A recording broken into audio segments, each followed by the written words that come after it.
Activity 4.9। तो आपको ये फिगर दिख रहा होगा, तो फिगर में आप देख के कुछ आपको याद आ रहा होगा कि ये फिगर जो है किस एक्टिविटी में बना था। तो एक्टिविटी 2.5 मतलब एसिड रिएक्ट करता था किसके साथ, मेटल कार्बोनेट या मेटल हाइड्रोजन कार्बोनेट के साथ। तो ये एक्टिविटी 2.5 गिवन है चैप्टर नंबर 2 में, एसिड बेस एंड साल्ट्स में। और ये जो है एनसीईआरटी बुक का आपका लेफ्ट हैंड साइड है।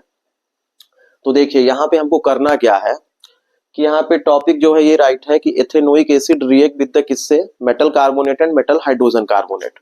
तो ये टेस्ट ट्यूब आपको दिख रहा है। इस टेस्ट ट्यूब में हम पहले क्या ले रहे हैं कि इसकी रिएक्शन हमको किसके साथ करना है, मेटल कार्बोनेट या मेटल हाइड्रोजन कार्बोनेट के साथ। तो देखिए यहाँ पे हमने क्या ले लिया, यहाँ पे हमने सोडियम कार्बोनेट लिया Na2CO3, ये मेटल कार्बोनेट है। अब इस जो आपको ये फनल दिख रहा है, मतलब ये थिसिल कीप है, इस कीप की हेल्प से हम इसमें ऐड कर दे रहे हैं क्या, एथेनोइक एसिड। एथेनोइक एसिड का मतलब है CH3COOH, मतलब एसिटिक एसिड। जब हम इसको ऐड करेंगे यहाँ पे, तो जब हम इसको ऐड करते हैं तो इन दोनों के बीच रिएक्शन होगी। रिएक्शन होगी तो कोई गैस यहां से जाएगी। तो यहाँ पे कौन सी गैस जाएगी, अभी हम रिएक्शन करके देखेंगे। तो ध्यान से देखिए, CH3COOH आपका एथेनोइक एसिड है या एसिटिक एसिड बोल सकते हैं इसको। इसकी रिएक्शन किसके साथ, सोडियम कार्बोनेट के साथ। इसका नेचर एसिडिक है क्योंकि ये एसिड है। तो जब हम एसिड की रिएक्शन मेटल कार्बोनेट के साथ करते हैं तो मेटल सॉल्ट बनता है, साथ में कौन सी गैस निकलती है, कार्बन डाइऑक्साइड गैस, मतलब जिसको बोलते हैं ब्रिस्क इफरवेंस। तो तेजी के साथ यहाँ पे कौन सी गैस निकलेगी, कार्बन डाइऑक्साइड गैस। तो यहाँ से पास कौन सी गैस होगी, कार्बन डाइऑक्साइड गैस। साथ में क्या बनता है, वाटर बनता है। तो ध्यान से देखिए, यहाँ से क्या रिमूव हो जाएगा, मतलब यहाँ पे क्या बनेगा, तो यहाँ पे आपका बनेगा CH3COONA प्लस क्या, CO2 और प्लस क्या, वाटर। बैलेंस करने के लिए यहाँ पे 2 राइट करना पड़ेगा और यहाँ पे भी क्या राइट करना पड़ेगा, 2। मतलब ये साल्ट हुआ। और यहाँ पे जो गैस बन रही है वो कौन सी गैस बन रही है, कार्बन डाइऑक्साइड, क्योंकि एसिड की रिएक्शन हम किसके साथ कर रहे हैं, मेटल कार्बोनेट के साथ कर रहे हैं, इसलिए जो है यहाँ पे गैस कौन सी बन रही है, carbon dioxide gas. Carbon dioxide gas को जब हम लाइम वाटर में पास करते हैं, कार्बन डाइऑक्साइड गैस को जब हम लाइम वाटर में पास करते थे, लाइम वाटर का फार्मूला CaOH होल ट्वाइस। तो आपको क्या बनता था, व्हाइट प्रेसिपिटेट, मतलब कैल्शियम कार्बोनेट बनता था, व्हाइट प्रेसिपिटेट प्लस क्या, वाटर रिमूव हो जाता था। तो इसका कलर कैसा होता था, व्हाइट। तो एथेनोइक एसिड जो है उसका भी नेचर कैसा है, एसिडिक है। कैसा है, एसिडिक है। तो एथेनोइक एसिड की रिएक्शन मेटल कार्बोनेट के साथ करेंगे तो यहाँ पे क्या बना है, इसका नेम आप करेंगे तो इसे बोलेंगे sodium acetate. Sodium acetate. IUPAC में इसका नेम हो जाएगा सोडियम एथेनोएट।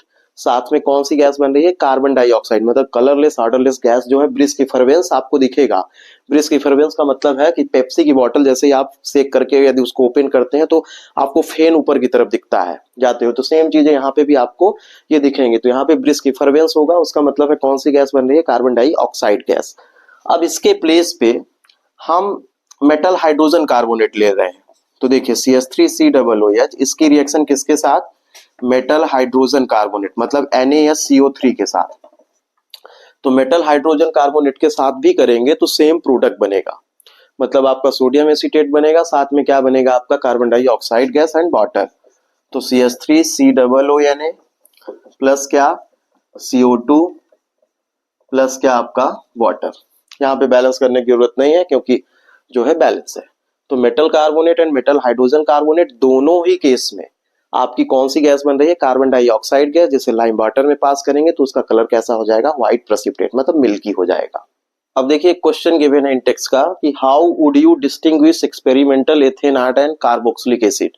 मतलब आपको एक्सपेरिमेंट करके बताना है कि एथेनॉल ये है और कार्बोक्सिलिक एसिड ये है, तो कैसे करेंगे। तो ध्यान से देखिए, जैसे मान लीजिए टेस्ट ट्यूब A है और ये टेस्ट ट्यूब B है। अब इसमें दोनों जो है कलर आपको, मतलब कोई लिक्विड गिवन कर दिया गया और ये नहीं बताया गया कि एथेनॉल है और ये आपका कार्बोक्सिलिक एसिड है, तो आप इसे कैसे डिस्टिंग्विश करेंगे एक्सपेरिमेंट से।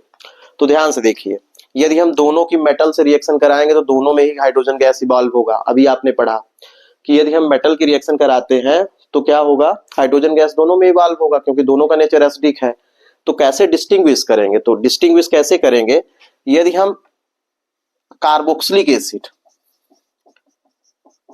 की रिएक्शन किसके साथ करते हैं, मेटल हाइड्रोजन के साथ, मेटल कार्बोनेट या मेटल हाइड्रोजन कार्बोनेट दोनों के साथ करेंगे, तो यहाँ पे आपका क्या बनेगा, सॉल्ट प्लस क्या, कार्बन डाइऑक्साइड प्लस क्या, वाटर बनेगा। मतलब यहाँ पे कार्बन डाइऑक्साइड गैस इवॉल्व होगी। लेकिन हम एथेनॉल के साथ यदि करेंगे, मेटल कार्बोनेट या मेटल हाइड्रोजन कार्बोनेट के साथ, तो कार्बन डाइऑक्साइड गैस नहीं बनेगी। तो डिस्टिंग्विश हम कैसे करेंगे, यदि मेटल से करेंगे तो दोनों में सेम होगा, लेकिन मेटल कार्बोनेट या मेटल हाइड्रोजन कार्बोनेट के साथ जब हम रिएक्शन करेंगे तो एथेनोइक या कार्बोक्सिलिक एसिड के केस में ब्रिस्क इफरवेंस होगा, कार्बन डाइऑक्साइड गैस इवॉल्व होगी। लेकिन जब हम एथेनॉल के केस में करेंगे तो वहां पे कोई गैस इवॉल्व नहीं होगी। तो हम मेटल कार्बोनेट के टेस्ट से इन दोनों को क्या कर सकते हैं, डिस्टिंग्विश कर सकते हैं।